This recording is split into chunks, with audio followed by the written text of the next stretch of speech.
Yes. How about now? 28,000! Alright, so this is my final build in Avowed, and I'm going to try to go over this in a single take over here, so I apologize for any sort of like breaks, like, you know, stuttering, whatever. I'm just going to send it. But basically throughout the entirety of Avowed, on the highest difficulty, I found that dual pistols with a rifle is absolutely the strongest build in the game by far. And that is because pistols have high stun, and the way ranged weapons work in this game is that you basically want to hold a power attack to do more damage. And with pistols and rifles, that's like instantaneously fully charged. So it's a matter of just quickly looking at a target, aiming towards head or where its weak point is supposed to be, holding it for a second, and shooting in the face. That's when you do maximum damage. So it's very strong. Very powerful combo. Every other melee weapon in this game usually has like some wind-up time to get a power attack to go off. But with guns, it's like instant. And on top of that, when you're aiming for a headshot, that's like you getting a guaranteed crit. So like, unlike melee builds where have the like stat crit chance to see a crit, with ranged, you have to hit a headshot, which means that it's no longer about RNG, it's about skill. And that is not hard to pull off in this game because it's like, you know, you got movement, you have ways to even get almost ensure headshots because you could, if you chose to, put 3 points in a steady aim and you can give yourself slow time for up to 75%. So if you're not some kind of FPS god or something, you're not confident in your aim, it doesn't matter. Just grab the 3 points here and just do a quick little power attack, aim for a weak spot. It could be clearly marked in front of you as like a little white diamond on a target. Hit that every time, and you are absolutely demolishing with guns. Like, it's just so much better. So, damage-wise, fantastic. They're also ranged, so it's safe. Then, on top of that, if we look at the workbench, here's a fun little thing to point out. Right, this pistol at max upgrades has 260 stun. A mace, which you would expect to have a lot of stun, only has 234 stun, and it's melee, so it's less safe. And then like a two-handed hammer goes up to 351 stun at max upgrades. But then this rifle has 400. So like guns have more stun. And then if that wasn't enough, not only do they have more stun on paper, but then you look at the tree. At the ranger tree, staggering shot gives power attacks with guns up to 90% more stun. And then maces with stunning blows only get up to 50% more stun. So guns have more stun. They're ranged. And you can get guaranteed crits by aiming well. Like, sign me up, dude. That's it. That's the best build, like, by far. Like, just play with guns. You're safer with range. You're doing more damage with range. You're stunning things faster. And then you can do the tech that I came up with, which is when you stun a boss, you want to weapon swap to your rifle and then pop your stealth to do even more stealth damage and to also basically leverage the stealth attack multiplier on top of the execute multiplier, on top of the crit multiplier, and do an absurd amount of damage in a single shot. So that's the basis for the build right there with pistols and rifles, and with stealth and range damage, and how the stuns and all this stuff works. As for the rest of the gear, and actually just the weapons themselves, there are only 4 unique pistols in this game. There's Karok's Pride and Disappointer, which you can get really early. There's one more I don't have here called Fair Play, which comes from a vendor in the 3rd map. And then there's the Magic Missile. The Magic Missile has the highest stun, so we want to use that. That's best in the slot. Disappointer has the highest attack damage. That one's best in the slot. Karok's Pride has to do with lightning, so it's a good filler until you get Magic Missile. And the 4th one, called Fair Play, has an ability where it gets like max. It basically restores your health and stamina on kill. So like you could use that if you wanted to, if you had the gold to buy it, instead of like using Karok's Pride. So you go like Disappointer and Karok's Pride into Disappointer and Fair Play into Disappointer and Magic Missile. And that'd be your full transition throughout the entire game over the 4 pistols that are unique. As for rifles, there's only 3. There's one last trick. Then there's another one, I forget the name of it. It's also the same vendor that sells Fair Play in the 3rd map. And then there's Heaven Strike. But basically, the one trick, this trick shot thing here that bounces, this thing sucks. It actually doesn't scale as well as I hoped. You know, like as an example, if you shoot a guy in the head for, let's say, 1,000 damage, that 1,000 damage isn't going to bounce and hit the other 2 guys for 1,000 damage. It's going to do much less. So it's not as good as it sounds. If it was that good, then it would be an argument of like, well, you could use Heaven Strike to see the biggest number, or you can use one last trick at Legendary tier to basically kill like 3 dudes at the same time, right? So imagine like a pack of mobs, right? Let's say like 3 mobs are all like really spongy.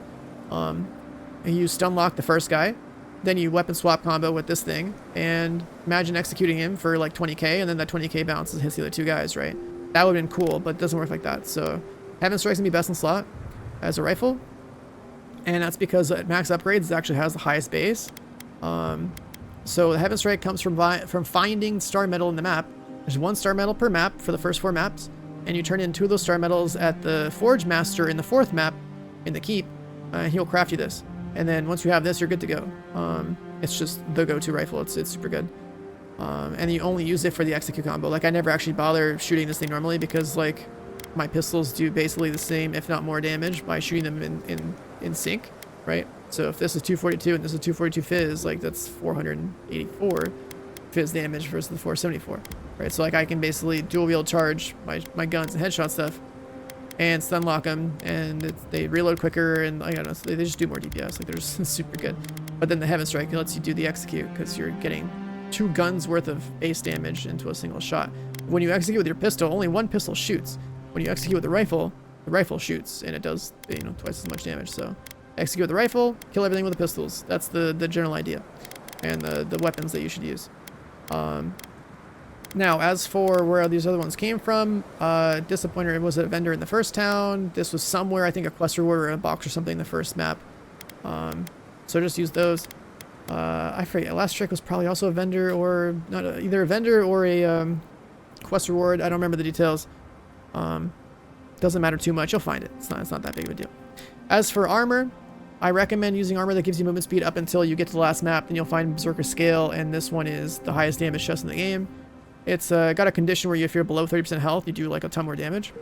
Now, I kill things so quickly that I, you know, rarely ever get myself that low anymore. But if you really want to min-max, you would use this chest. You would artificially keep yourself low, and you could pair that with the Barbaric Shout. Now, the Barbaric Shout is something I didn't use in my playthrough because I didn't feel like the game was hard enough to do it. But if I really wanted to min-max, I should have used Barbaric Shout because it gives your weapons more stun. So if the pistols didn't already have enough stun, you could have started a fight, Barbaric Shouted, you would have gained a 2nd health bar worth of health, which is temporary health, and you would also do more stun with your pistols. So you could Barbaric Shout basically as a health buff and as a stun damage increase, which will allow you to stun lock things even quicker and basically just take out encounters much faster and even much safer because you have more health. And so imagine for a second that you lowered your health on purpose, drop yourself down to, let's say, 25% health. You pop Shout, now you're at 125% health, but you're still meeting the condition for Blood Rage, and now you have more damage and more crit damage. So that would be really cool, like a low health, like DPS boost, if you want to play that way. Up until you find this on the 4th map, though, just use anything that has movement speed. Now for gloves, I think it's really straightforward.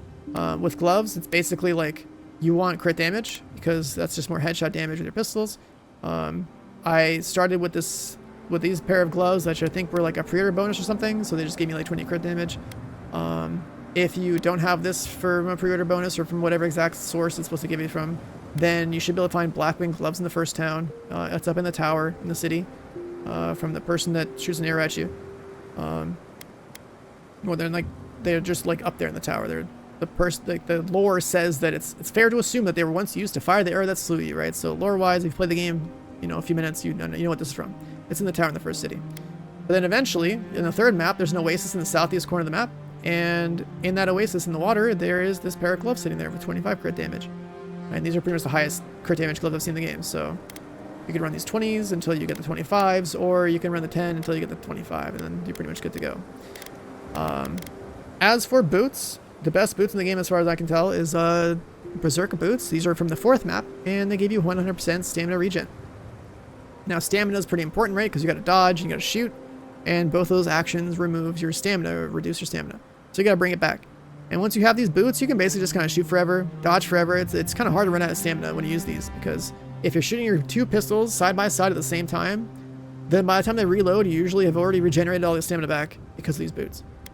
So these are fantastic. Definitely best in slot for this loadout. Up until you get to that point, though, like you can use the movement speed boots that these Angbuthan boots or Anthing Greaves, which are a pre-order bonus or like a premium edition thing, or you just run the Arcanist boots that are 10 movement speed. Eventually, you run the Trenton family Greaves, which are 10 movement speed with health and dodge, until you find Berserker boots. So I removed everything out of my inventory to just kind of showcase this. But basically, like, movement speed is really good until you get DPS, and then same with crit damage. Pretty straightforward stuff. Now, accessories. This is where, you know, this is where you get a little extra damage too. But to start off with, though, it takes a very long time to find a good trinket or a good necklace. There's not really that many good damage ones in the game. The only one I'm aware of that has a lot of damage on it is one I don't have, which was basically like a quest reward I wasn't aware of. So if you wanted the absolute best damage neck, it would be Shatterscarp. There's a guy in the city. He's like a dying old man or something. Let's talk about the Heart of Leviathan, which takes you to a tower in the southeast corner here. Basically, you do that tower, you get the Heart of Leviathan, you come back, and then you don't give the Heart of Leviathan to anybody.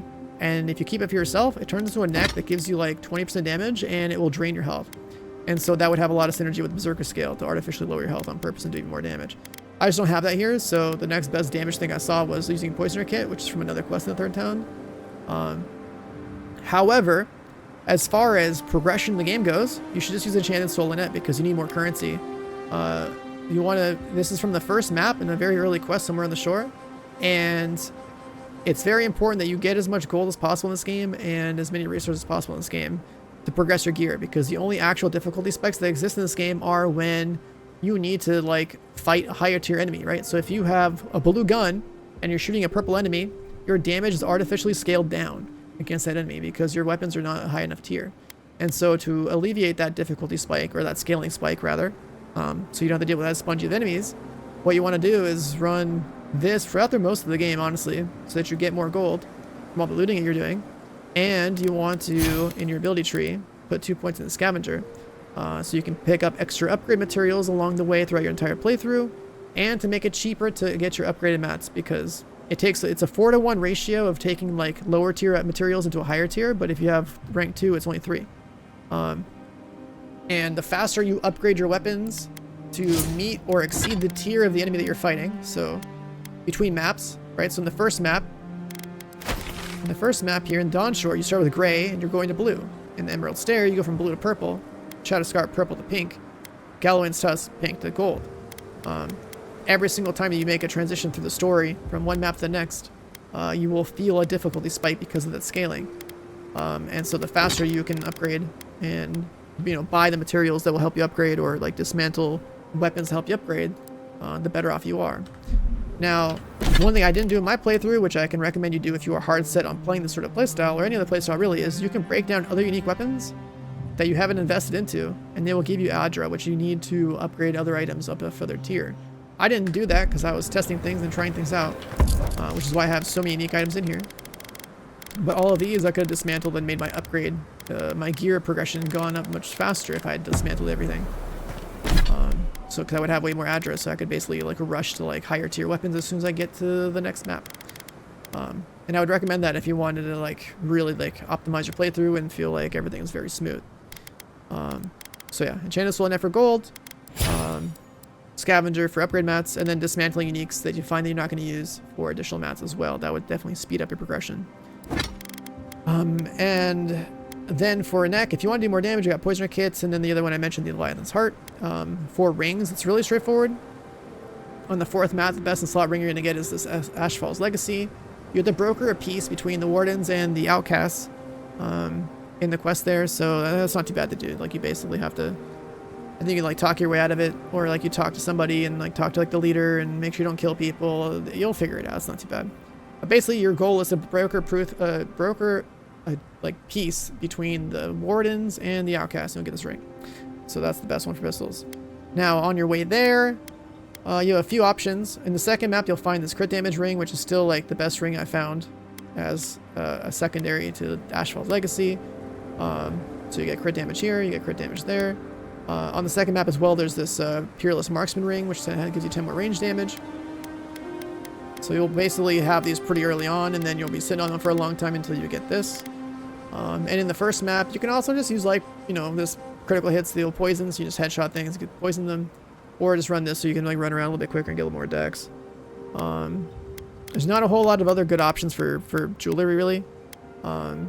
Most of them are going to give you like random stats and stuff that you just don't need. But these are all the DPS ones I'm aware of that I've found in the game, and a rough idea of where they come from to give you an idea of like kind of what you're looking for. I'm sure you can like look up exact sources on exact quests and locations, but I don't think they're all hard to find. The majority of items are kind of hard to miss, I think, because like when you play this game, in my opinion, you should try to like full clear a map before you go to the next map. And that's how my entire playstyle throughout the game was doing that, and that's how I found everything. But you have the names of items here too, so if like you feel like you just want to have a direct single shot to making sure that you guarantee yourself finding these items, then like you got the names right here. You can look them up. As for stats, this game is really basic. So in terms of damage output, you just have to have a 15 might, 15 like dex character, because con is just health, perception is just crit chance, intellect is just like max essence and resist, and like resolve is like max stamina. So 4 of these don't really matter for guns, because like, especially with perception, it's like, okay, you have range, but like with the guns, you should kind of be in like, you know, close to mid-range anyways, and the range stat won't matter. All that really matters is maxing out dexterity first, so you can reload your gun faster and shoot it faster, etc., etc., and then getting your might maxed out, just so you do more damage. What also happens is that if you talk to your NPCs in the game, you see how there's like +2 to Kai's training right there. You should be talking to your NPCs in your camp, because there's some permanent stat buffs you can get from them, and then you can choose one of 2 stat buffs. Based on the description, you should be able to find out that like one has to do with might and the other one has to do with health.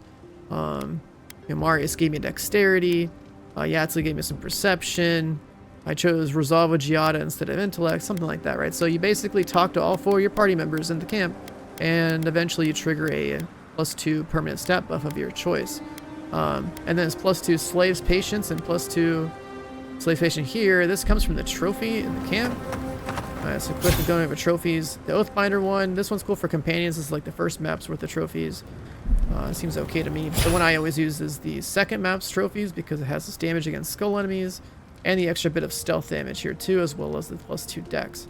You can also get poison accumulation by critting things, but it doesn't really seem to matter. I actually don't feel that any of the stat effects in this game are that great. To me personally, like, yeah, the effects are kind of cool looking and stuff, but by doing a lot of upfront damage, you're usually 1 to 2 shotting almost everything in the game anyways, so like you don't have time to look at your stats effects to see them ticking on enemies when you're strong enough and geared enough against enemies. So just the extra stealth damage, the skull damage, the dex, these 3 nodes here, or these 3 bonuses rather from this totem are, I think, the best ones you can use. The third map has these ones. This seems to me like more of like a knockdown related thing, where I guess you would be like a warrior and trying to like charge knockdown things and try to get like a quick one shot on a prone enemy. And the fourth one, this also doesn't seem like anything special. Like, yeah, you can crit a bunch of stuff and accumulate all the stats effects on enemies, I believe. But it doesn't really matter. You're better off just going with the skull damage and stealth damage, because of the interaction with like how you're stealthing yourself to get the execute to get a big multiplier. Anyways, going off to character stats, we went through that real quick, and the trophies, I believe. Abilities. This is how it's going to go down for abilities. Pretty straightforward. 1 point charge. This is just really good utility. Lets you break down walls. 3 points barbaric shout if you want that massive like health bonus and like stun bonus. 3 points evasive, so your dodging doesn't cost as much. Early on, definitely have the 2 scavenger. I took it out for the purpose of this video though, because I don't need to do that anymore. My gear's all maxed out. 3 points marksmanship. 3 points into marksmanship, obviously, because you want damage. 2 points into shadowing beyond, because you want the stealth for the bonus damage and movement speed. I did 1 point for quick switch just for the combo. 3 point sniper just for the combo. This is all just like stealth damage, swap combo. This is like, what, 6 points just to do executes on bosses from time to time. But realistically, like, in terms of gun damage, it's just like, hey, you just get 3 points of marksmanship and shoot things in the face. And then you get like 3 points staggering shot. And the majority of the time you're just power attacking things in the face. That's all you do. You dodge and power attack. And this combo is just for losses. And then flurry of blows is nice. It's just additional DPS or like additional quality of life for like bosses or something. Barbaric shout just has like more value, I think, though, because like you should be doing enough damage to where you know kind of don't care about flurry of blows as much. That's nice to have. And then like the stun and bonus health from this should keep you alive anyway.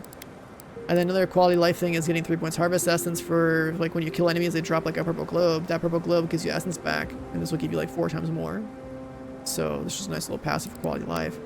One other thing I learned after I'd done my playthrough was that I could have rejected the powers from the god, and instead of getting powers here, I could have gotten extra skill points. So I could stand to gain basically another 3 to 4 skill points that I could just put into stuff here if I wanted to, if I rejected these.